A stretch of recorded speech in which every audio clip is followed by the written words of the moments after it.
BO first की class में आपका स्वागत है। आज हम करेंगे लागत।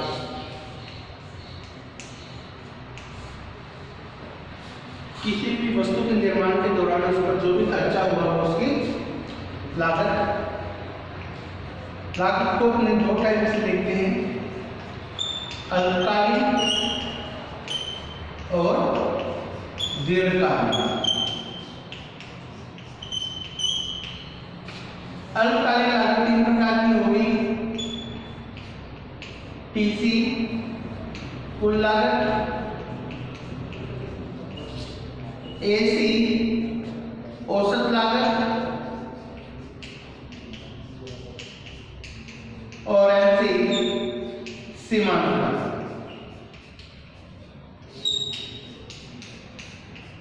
Total cost, average cost, marginal cost. दीर्घकालीन लागत दो प्रकार की है, एलएसी दीर्घकालीन औसत लागत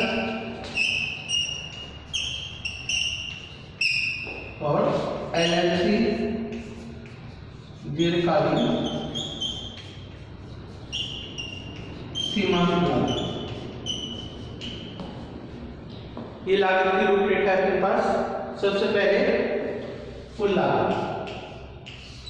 कुल लागत के दो हिस्से हैं, कुल स्थिर लागत और कुल परिवर्तनशील लागत। कुल स्थिर लागत प्रत्येक वस्तु के निर्माण पर एक फिक्स खर्चा है, वो हमेशा सेम रहेगा, चाहे उत्पादन हो चाहे न हो, उत्पादन शून्य हो या मैक्सिमम हो। जैसे दुकान का किराया, मकान का किराया, बीमे की किस्त, कच्चे माल की, ये जो फिक्स कच्चा माल है जो आपको चाहिए, मशीनरी की कीमत, स्थायी कर्मचारियों का वेतन, ये सारे क्या है, टीएफसी रहती है, टोटल फिक्स्ड कॉस्ट। ये हमेशा क्या रहेगी, स्थिर रहेगी। उत्पादन जीरो होने पर भी और उत्पादन अनंत होने पर भी इस लागत में परिवर्तन नहीं होगा। सेकंड है टीवीसी, टोटल वेरिएबल कॉस्ट, कुल परिवर्तनशील लागत। यह लागत उत्पादन में परिवर्तन के साथ परिवर्तित होगी। उत्पादन बढ़ेगा तो लागत बढ़ेगी, उत्पादन घटेगा तो लागत घटेगी। प्रारंभ में मशीनरी नहीं होती है तो लागत घटती हुई दर से बढ़ती है, बाद में बढ़ती हुई दर से लागत बढ़ती रहती है। जब इन दोनों लागतों को जोड़ोगे तो अपने पास टीसी कुल लागत प्राप्त हो जाएगी। अब यहाँ एक बात और अपने देखनी चाहिए कि यदि कोई अपने पास टेबल कंप्लीट करने के लिए आती है, उसमें अपने को टीएफसी दे दिया और टीसी दे दिया तो डिफरेंस टीवीसी हो जाएगा, या टीवीसी दे दिया टीसी दे दिया तो डिफरेंस टीएफसी हो जाएगा। वह टीएफसी सभी इकाइयों के लिए सेम है, ठीक है। सेकंड है एवरेज कॉस्ट। एवरेज कॉस्ट में दो टाइप की होगी, एवरेज फिक्स्ड कॉस्ट एएफसी और average variable cost ABC. Average fixed cost होती है, यह लागत सदैव स्थिर रहती है। स्थिर रहने का मतलब क्या है, इसमें परिवर्तन नहीं होता, क्योंकि जो टीएफसी है, टीएफसी में भाग देने पर एएफसी आएगी। टीएफसी में भाग दोगे तो क्या होगा, एएफसी आएगी। लगातार नीचे की ओर गिरती हुई होगी और कभी शून्य नहीं होगी। पहले अपनी क्या किया था, इस तरह से नहीं है, बल्कि हमेशा नीचे की ओर गिरती हुई होगी और कभी शून्य नहीं होगी। टीएफसी हमेशा स्थिर रहेगी, 0 इकाई पर भी और 10 इकाइयों पर भी टीएफसी क्या होगी, हमेशा समान होगी। लेकिन 0 इकाई पर टीवीसी नहीं होगी, क्योंकि उत्पादन शून्य है तो अपनी परिवर्तनशील लागत नहीं होगी। न तो आप कच्चा माल खरीदोगे और न ही ऐसे श्रमिकों को काम पर रखोगे। टीएफसी में भाग देंगे क्यू का तो एएफसी आ गया। एबीसी के लिए टीवीसी में क्यू का भाग देंगे। टीवीसी है टोटल वेरिएबल कॉस्ट, कुल परिवर्तनशील लागत में वस्तु की इकाइयों का भाग किया तो औसत परिवर्तनशील लागत अपने को प्राप्त हो जाएगी। औसत परिवर्तनशील लागत हमेशा क्या होगी, पहले गिरेगी और बाद में बढ़ेगी। कारण टीवीसी होती है, टीवीसी क्या होती है, बढ़ती हुई होती है, बीच में दर पहले घटती है और बाद में दर बढ़ती है। जब तक दर घटती हुई होती है एबीसी घटेगी और जब दर बढ़ने स्टार्ट हो जाएगी तो एबीसी भी बढ़ना स्टार्ट हो जाएगी। दोनों को जोड़ोगे तो AC आ जाएगा, AFC और AFC को जोड़ोगे तो क्या आएगा, AC वैल्यू आ जाएगा। या TC में वस्तु की इकाइयों का भाग दे दोगे तो क्या मेरे पास AC की वैल्यू है वो आ जाएगा। ठीक है, तीसरी है सीमांत लागत, मार्जिनल कॉस्ट। एक अतिरिक्त इकाई से कुल में जो परिवर्तन होता है उसे अपने सीमांत कहते हैं। पूरी बुक में सीमांत का एक मीनिंग है, एक अतिरिक्त इकाई से कुल में जो भी परिवर्तन होगा वह सीमांत कहलाएगा। ठीक है, तो ये लागत के लिए तो सीमांत लागत हो जाएगी, आगम के लिए तो सीमांत आगम हो जाएगा, उपयोगिता के लिए हो तो सीमांत उपयोगिता ये हो जाएगी। ठीक है, लागत के लिए दो तरीके से, टीसी में जो परिवर्तन हो उसे भी सीमांत कहेंगे और टीसी में जो परिवर्तन हो वो भी सीमांत कहेंगे। क्योंकि टीएफसी फिक्स है, टीएफसी में कोई चेंज नहीं कर सकते, तो जो डिफरेंस है वो किसके लिए होगा, या तो टीसी के लिए होगा या टीएफसी के लिए, और वो डिफरेंस हमेशा सेम होगा। ऐसा नहीं है कि टीसी के लिए अलग हो गया और टीवीसी के लिए अलग हो गया, ऐसा नहीं होगा। अब अपने इसको टेबल में एक्सप्लेन कर सकते हैं।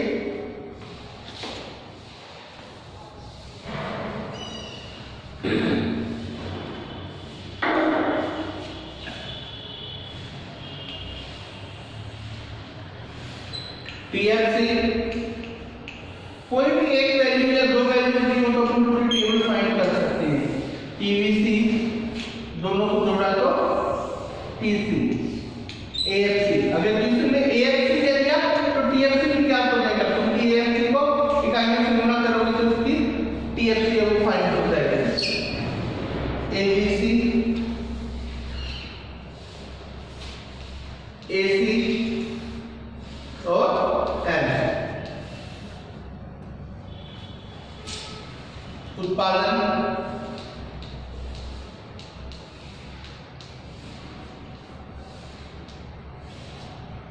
जीरो इकाई के लिए उत्पादन है तो भी लागत आपकी फिक्स है, वो नहीं रहेगी। ऐसा नहीं है कि जीरो इकाई के लिए लागत कुछ नहीं होगी, टीएफसी आपकी सेम रहेगी। और जीरो पर 60 है तो ये सभी इकाइयों के लिए कितनी हो जाएगी, 60 रहेगी।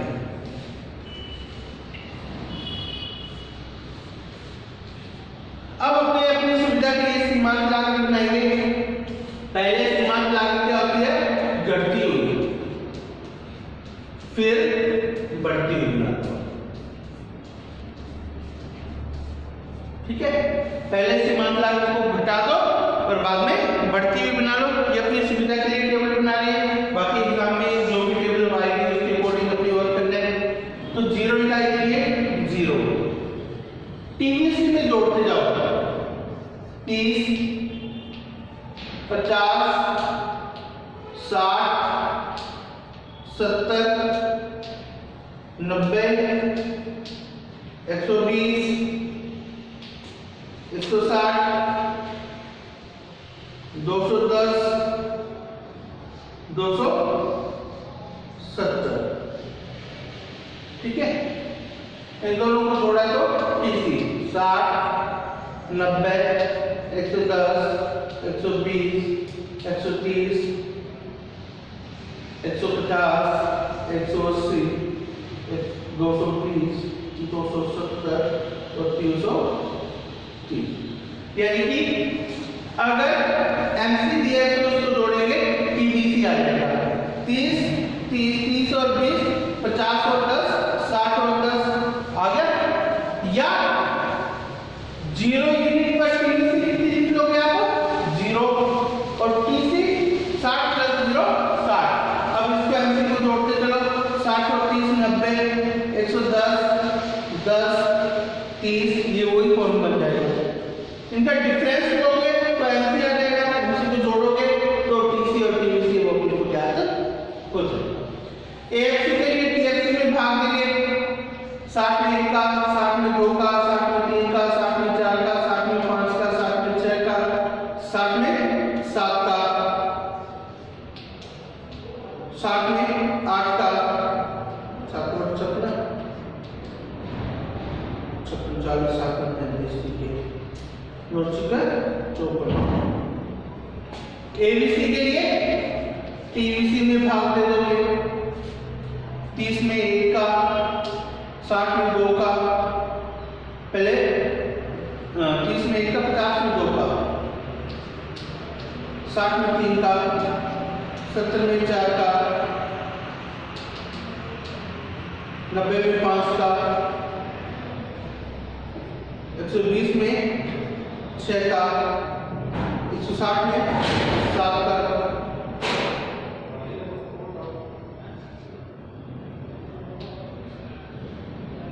210 में 8 का, 16 और 270 में 9 का।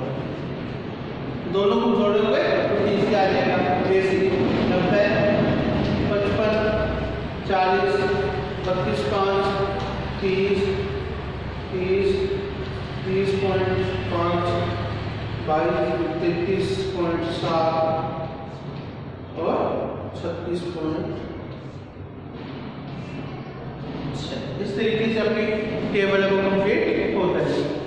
डायग्राम फॉर्म में देखेंगे तो टीएफसी सीधी लाइन के रूप में, टीवीसी 0 से स्टार्ट करेंगे, घटती हुई दर से और बाद में बढ़ती हुई दर से होगी, इसी के पैरेलल डीसी चलेगी। एसी एएफसी लगातार गिरती हुई होगी, पहले कम बाद में ज्यादा, और एसी इन दोनों से ज्यादा। सीमांत लागत पहले घटेगी और बाद में बढ़ेगी। ये इसका डायग्रामेटिकल फॉर्म है।